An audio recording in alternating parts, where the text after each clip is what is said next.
Yeah, hello. My name is George Pollock. I'm Vice President of Exploration for a company called Northstar Gold Corp. And I'm here to discuss our Cam Copper project in the Kirkland Lake mining camp. This is our forward-looking statement. Just to give you a brief background on our company, our company actually was started incorporated in 2008. We spent 10 years as a private company. We raised about $7 million with a focus on exploration in Northeastern Ontario. We completed an IPO in December 2019, listing on the Canadian Stock Exchange. We own 100% owned gold base metal properties in the Northeastern Ontario region. And in the last 4 years, we spent $6 million on those 4 properties, including the drilling of 11,000 meters of our flagship Miller property, which resulted in a defined near-surface allied gold zone exploration target with an upper range of 500,000 ounces gold at 2.1 grams per ton, with excellent exploration and expansion potential. In 2023, we reopened the Cam Copper Mine project, and we explored that on surface with some high-grade copper assays. And then in the fall of 2023, we drilled some VMS zones, including nearly 15% copper over 2.5 meters, and that remains open along strike and down dip. In 2024, we completed an EM survey on our Cam Copper property, and we defined the near-surface 350-meter strike length, 200 Siemens conductor southeast of the Cam Copper mine, which we believe represents the extension of those VMS horizons. And we recently consolidated the Boston Creek Copper Belt and are looking to drill test the Zone 2 extension at Cam Copper, as well as these new conductors outlined in the EM survey. And in addition to that, we're seeking senior partners to advance all of our projects in this challenging market.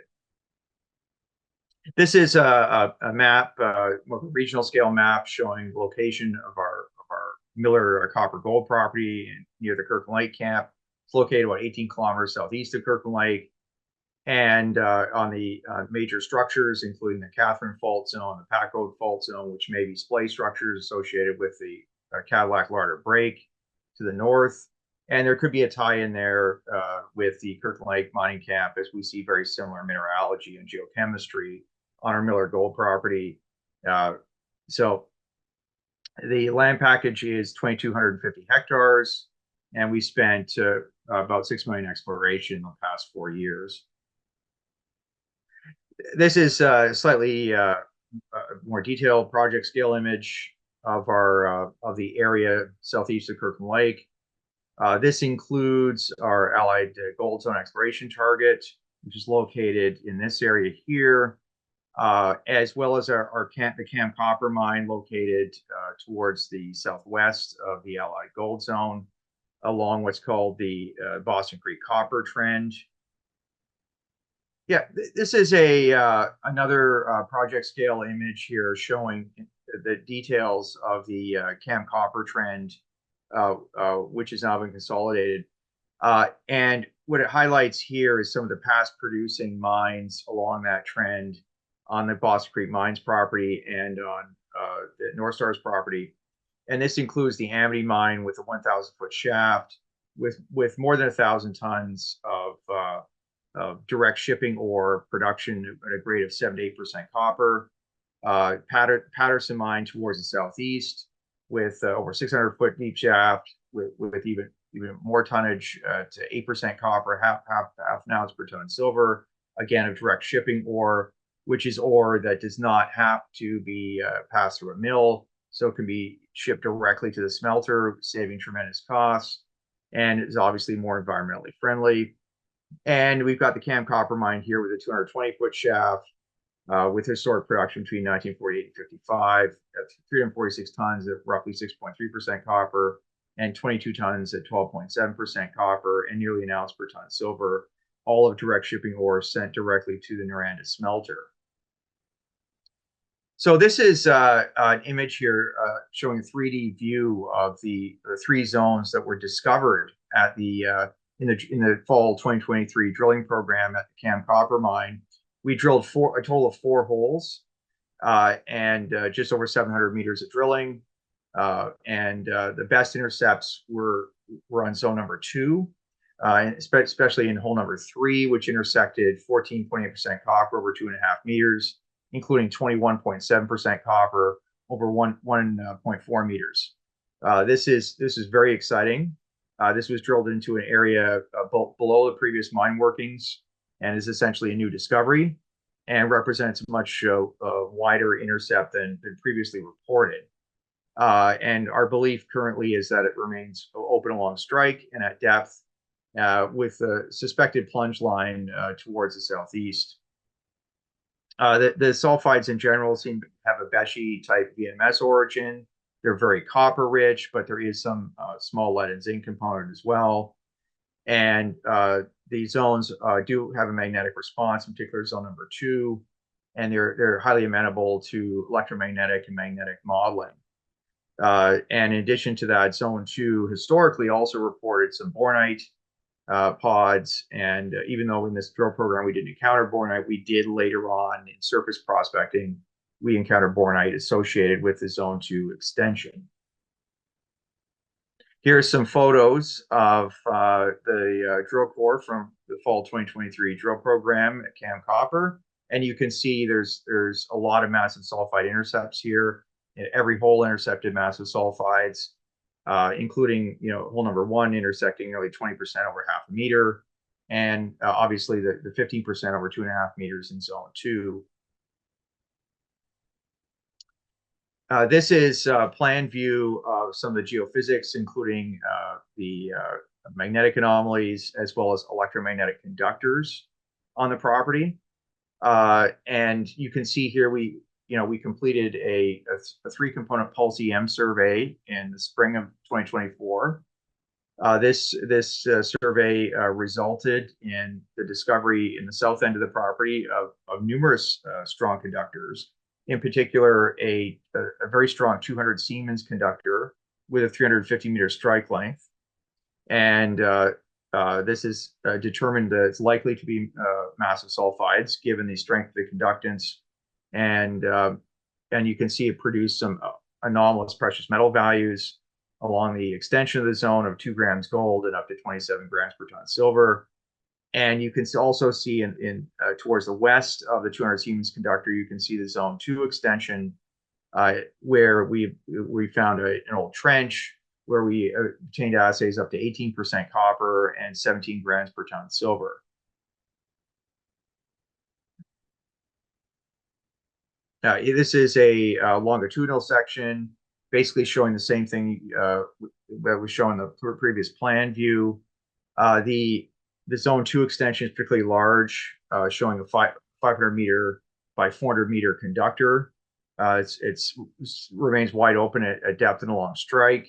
And this was confirmed on the surface. It does actually come to the surface.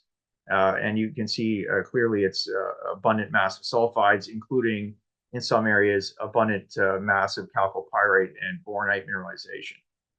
We believe that the bornite and chalcopyrite mineralization is likely associated with VMS vent areas.